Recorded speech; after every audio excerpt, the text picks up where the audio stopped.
nit ñi ñooy nekk naan lii lañ leen dàqe lii lañ leen dàqe mais duñ teg dara lu leer loo xam ne moom lañ leen dàqe moo tax même point de presse bi mu woon def tey ji ñu annulé ko li nekk ci ginnaaw tamit doy na waar mais mënoon naa jël risque rek mu leeral askan bi parce que moom fi mu nekkee woon dafa am solo ci askan bi parce que lu xeetoog santé dafa am solo ci réew kon moom ku mel ni moom su fa nekk ñu jëlee ko fa ak ci condition yi ak fii réew mi toll nii ci ay liggéeykat nga xëy dàq leen tegoo leen lu lekki table bi kon jeexi jaaxa bi nit ñi doon wax kon day bëgg a tegu ci table bi nekk dëgg. mais amoon nañu ci gàcce parce que boo ko waxee suma assistance bu docteur Niang moom bokkoon ci docteur yi nga xam ne ñoo doon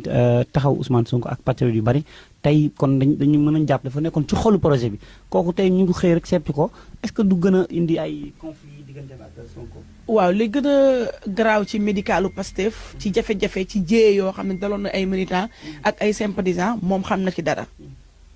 ay autopsie lépp loo xam ne rek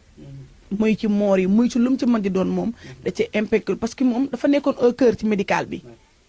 ku nekk nag koo xam ne dafa nekkoon nag au cœur ci médical bi nga xëy dàq ko kon yaa ngi laal góom te góom boobu ngay laal mën na indi jafe-jafe ëllëg muy ki mu dàq dafa projet bi pros Seydina Ousmane Sonko pros yenn militants yi nga xam ne nii dafa amul lu mu doonoon ci ñoom kon tey bu leen dàqatee te amul cause day am lu mu nduru waaw. day am lu mu nduru waaye nag tey ni ñu annulé tey point de presse bi parce que ñu ngi dégg ñu dafa am ay clan pro Diomaye pro Sonko loolu moo gën a indi ay détails moo tax ñu annulé. waaw pro Diomaye pro Sonko moom waru woon a am mais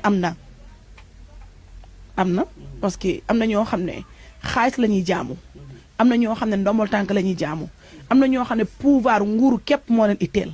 ñooñ nag bu division su amee rek ñi nga xam ne dañoo bëggee yàlla dénku leen ngor dañuy teel a far bi nag da leen di jaral ñu def tous les moyens sont bons pour diaboliser pour yàq pour lënd mën a xelu nit ñi côté boobu tamit ñu ngi koy ci interpréter moom mi nga xam ne mooy personnel bi ñu dàq parce que coow li bëri na ñu ngi koy ñaan rek bu